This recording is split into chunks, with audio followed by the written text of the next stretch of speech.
Good morning student. आज हम देखेंगे कि जो हमने रेडियल डिस्ट्रीब्यूशन का न्यूमेरिकल लगवाया था उसमें सभी को प्रॉब्लम थी, तो आज देखते हैं कि उसको कैसे सॉल्व करेंगे। देखिए क्वेश्चन लिखा है कि एक द्वितार वितरक ए बी 400 मीटर लंबा है। तो ये देखिए एक ए बी है जिसकी लेंथ कितनी है 400 मीटर, जिसे ए पर पोषित किया गया। पोषित करने का मतलब ये चीज़ होता है कि इसको ए से हम फीडर से कनेक्ट किए हैं, तो ये जो हमारा है ये हमारा कहलाएगा फीडर, और ये पोर्शन जो है ये है हमारा क्या चीज़, डिस्ट्रीब्यूटर। पोषित किया गया है एक 50 एम्पियर वैद्युत भार ए सिरे से एक 100 मीटर की दूरी पर है।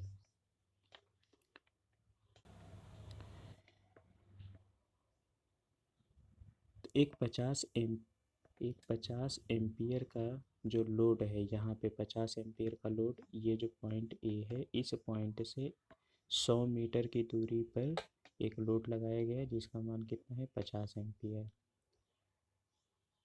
दूसरा वैद्युत भार 100 एम्पियर का ए सिरे से 300 मीटर पर है।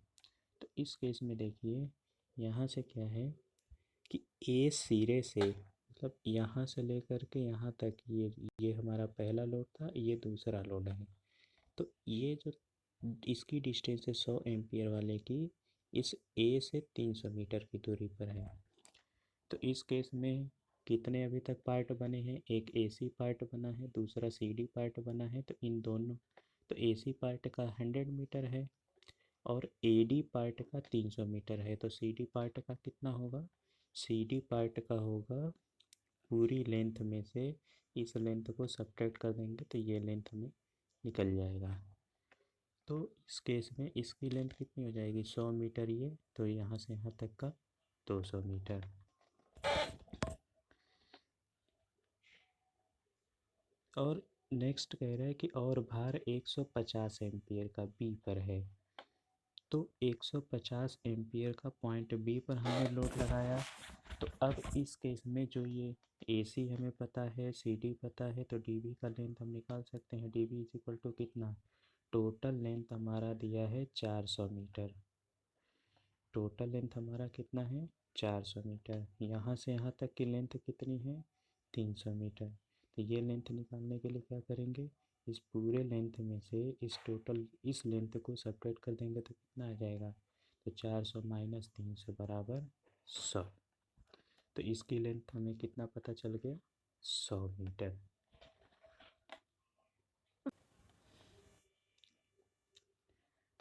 अब क्या करते हैं कि हमारा दो पार्ट होता है। सबसे पहले हर एक पार्ट का हम रजिस्टेंस कैलकुलेट करते हैं। एसी का रजिस्टेंस निकालेंगे, एसी का रजिस्टेंस निकालेंगे, फिर सीडी का निकालेंगे, फिर डीबी का निकालेंगे। इसके बाद रजिस्टेंस निकालने के बाद फिर हर एक ब्रांच में हम करेंट निकालेंगे, यानी जिस जिस पार्ट में हम रजिस्टेंस निकालेंगे उसी पार्ट के लिए हम करेंट निकालेंगे। आइए हम नेक्स्ट देखते हैं कि कैसे कैलकुलेशन करते हैं। तो एक चीज़ इसमें ये लिखा है कि एक वायर का जो रजिस्टेंस है, जो प्रतिरोध है, वो 0.04 mm है। यानी 1 mm का जो रजिस्टेंस है 0.04 mm है। तो अब यहाँ पर हम निकालेंगे, दो द्वितार वितरक है तो दोनों तारों का प्रतिरोध निकालेंगे तो कितना हो जाएगा, 2 इंटू 0.04 इंटू 1 mm का है तो कितना हो जाएगा, मीटर में कन्वर्ट किया तो 10⁻³ हो गया। तो इसको जब सॉल्व करेंगे तो कितना आएगा, 8 इंटू 10⁻⁵। अब एक आगे का हम कैलकुलेशन देखते हैं। हमें रजिस्टेंस पता चल गया दोनों तार का। तो अब जितने हमारे पार्ट हैं, हर एक पार्ट का हम देखेंगे कि लेंथ कितना होगा, रजिस्टेंस कितना होगा। देखिए जो हमारा एसी है, इस एसी की जो लेंथ है अगर हम कहें तो एल ए सी बराबर कितना दिया है 100 मीटर, और 1 मीटर का जो है कि इतना है, तो 100 मीटर का मतलब हो गया कि आर ए सी, और आर ए सी का मतलब क्या हो जाएगा, जो ये एल ए सी है, L A C multiply by जो इस आर ए सी है, मतलब एक तार का जो प्रतिरोध, जो दोनों तारों का प्रतिरोध हमने कैलकुलेट किया है 1 मीटर का, तो इस 100 मीटर का इससे अगर मल्टीप्लाई कर देंगे तो हमें आर ए सी का मान मिल जाएगा। तो ये आर ए सी का मान मिला, तो कितना हो जाएगा 100 × 8 × 10⁻⁵। इसको सॉल्व किया। सिमिलरली अब जो ए सी का पता लगा लिया, अब हम सॉल्व करेंगे सी डी को। जब सी डी को हम निकालेंगे तो इसकी लेंथ कितनी है 200 मीटर, तो 200 × 8 × 10⁻⁵, ये सिमिलरली डी बी का हमने कैलकुलेट कर लिया।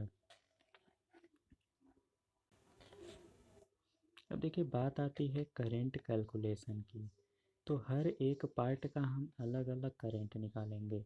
तो करंट कैलकुलेट करने के लिए हम लगाएंगे इसमें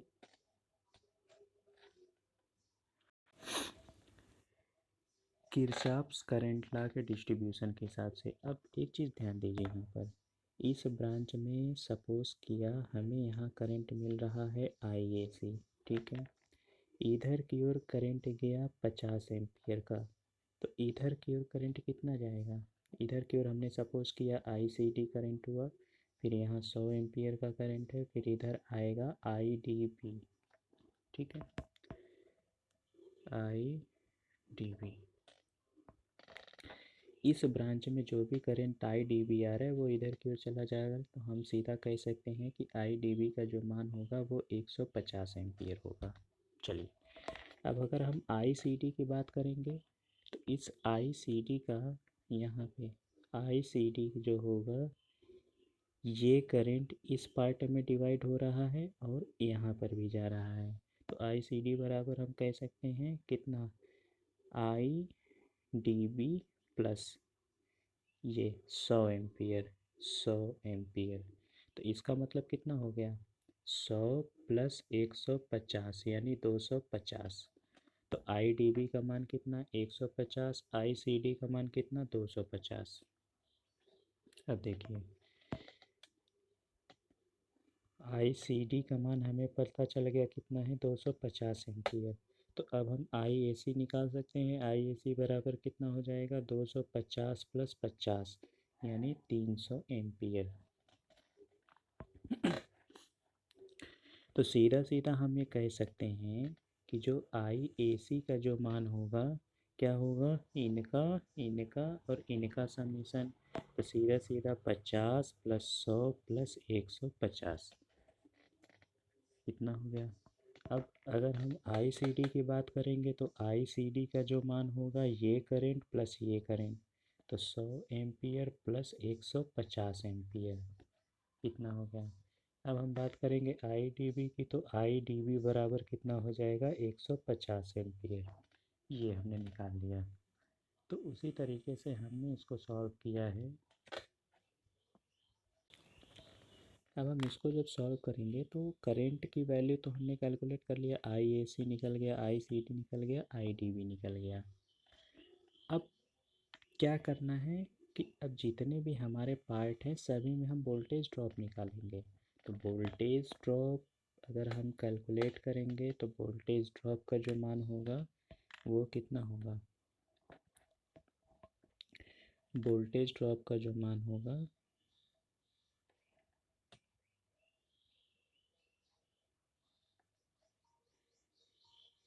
वोल्टेज ड्रॉप जो होगा क्या होता है, V बराबर होता है IR। तो हमें करंट पता है, रेजिस्टेंस पता है, तो उसी तरीके से अगर हम AC में अगर हम बात करेंगे AC का, तो कितना हो जाएगा IAC इंटू RAC, ये कैलकुलेट किया, सिमिलरली CD, सिमिलरली DB, तो वोल्टेज ड्रॉप हमें पता चल गया। अब मैक्सिमम वोल्टेज ड्रॉप जो होगा, तो मैक्सिमम वोल्टेज ड्रॉप का मतलब हुआ कि इस पार्ट में कितना वोल्टेज ड्रॉप है, इस पार्ट में कितना वोल्टेज ड्रॉप है, इस पार्ट में कितना वोल्टेज ड्रॉप है। यहाँ से ये हमने हर एक पार्ट का वोल्टेज ड्रॉप ये कैलकुलेट कर लिया है। तो मैक्सिमम वोल्टेज ड्रॉप वाले हम क्या करेंगे, V A C plus V C D plus D V D B, इनको हमने ऐड कर दिया तो ये हमारा निकल गया कितना, 7.6 वोल्ट, जो कि यही आंसर है। क्या ये नेक्स्ट क्वेश्चन, आइए हम नेक्स्ट क्वेश्चन की तरफ चलते हैं। इसमें लिखा है कि एक 500 मीटर लंबा द्वितार वितरक जिसके एक सिरे पर विद्युत संभरण किया जाता है, दूसरे सिरे पर 1500 वोल्ट पर 1000 किलोवाट के भार विद्युत को प्रदायित, मतलब प्रदायित का मतलब हो गया सप्लाई, सप्लाई लोड, प्रदायित भार का 10% हो तो उसके चालकों के अनुप्रस्थ काट क्षेत्रफल का मान ज्ञात कीजिए। ठीक है, हमें पता है कि संभरण किया जाता है तो 1500 वोल्ट पर, ठीक है, तो 1500 का मतलब क्या हो गया, 1000 किलोवाट, तो P का मान कितना दिया है, 1000। तो हमें फार्मूला जानते हैं कि P बराबर VI, तो उस केस में जो डिस्ट्रीब्यूटर है उसमें करंट की वैल्यू कितना होगा, तो P बराबर VI से I बराबर P/V, तो हमने यहाँ से जो डिस्ट्रीब्यूटर है, जो सप्लायर है, सॉरी सप्लायर, तो उसमें हम कितना 2000/3 वैल्यू पुट करेंगे, P का मान कितना हो जाएगा 1000, और इस किलो को हमने चेंज किया वाट में तो मल्टीप्लाई 1000 बटा V का मान 1500 वोल्ट पे, तो I का मान आया 2000/3। अब आगे देखिए, अब कह रहा है कि फीडर में एनर्जी लॉस, यहाँ पे बता रहा है कि जो प्रदायित भार है, जो लोड हमने अप्लाई किया है उस अप्लाइड लोड का 10% है, और लोड कितना आ रहा है, एक मतलब लोड कितना है 1000 किलोवाट, तो इसका हम 10,000 निकालेंगे, तो फीडर में जो एनर्जी लॉस होगा वो 10% ऑफ 1000 किलोवाट का होगा।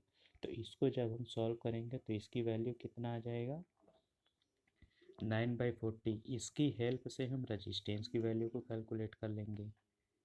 अब देखिए, प्रदायक में जो वोल्टेज ड्रॉप होगा आई आर, तो आई का मान 2000/3 निकाला था, और रजिस्टेंस का मान कितना आया है 9/40, यहाँ 40 होगा।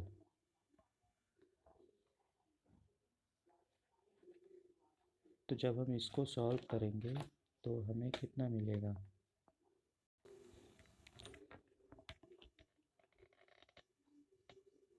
2000 गुणे 9/3 गुणे 40, तो एक जीरो से एक जीरो ये कैंसिल, 3 3 का 9 और 4 1 4, 4 5 20, 50, तो 150, 150 वोल्ट। तो इस केस में यहाँ पर 40 होगा, इसको कॉपी में सुधार कर लीजिएगा आप लोग। फिर तो आर का मान कितना आ गया था 9/40, वोल्टेज ड्रॉप का मान कितना आ गया 150 वोल्ट। तो अब सेंडिंग एंड पर जो वोल्टेज होगा, अगर हम किसी पावर, अगर हम ये हमारा कोई सपोज कीजिए वायर है, ये हमारा कोई डिस्ट्रीब्यूटर है, तो ये हमारा कहलाएगा सेंडिंग एंड और ये हमारा कहलाएगा रिसीविंग एंड, रिसीविंग एंड। तो इस केस में क्या होगा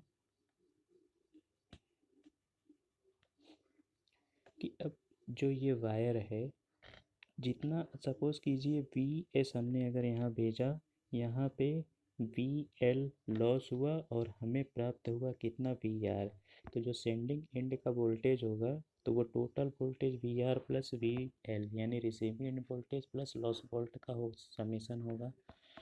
तो हम कह सकते हैं कि सेंडिंग एंड का जो वोल्टेज होगा 1500 वोल्ट सब लोड को दिया गया, जिसमें से 150 वोल्ट का लॉस हुआ, तो हमें टोटल वोल्टेज वहाँ कितना भेजा गया था सेंडिंग एंड पर 150 वोल्ट का वोल्टेज हमें पता चल गया। तो अब हम जानते हैं कि R बराबर रो L बाई ए। तो रो गिवन है, लेंथ गिवन है, R का मान मिला है। तो यहाँ से हम ए की वैल्यू को क्या करेंगे, कैलकुलेट कर लेंगे। तो यहाँ से जो आंसर आएगा वो यहाँ हमें मिल जाएगा। ऐसे ही हम आगे के क्वेश्चन को करेंगे। उम्मीद है कि आप लोग को समझ में आया होगा। Thank you.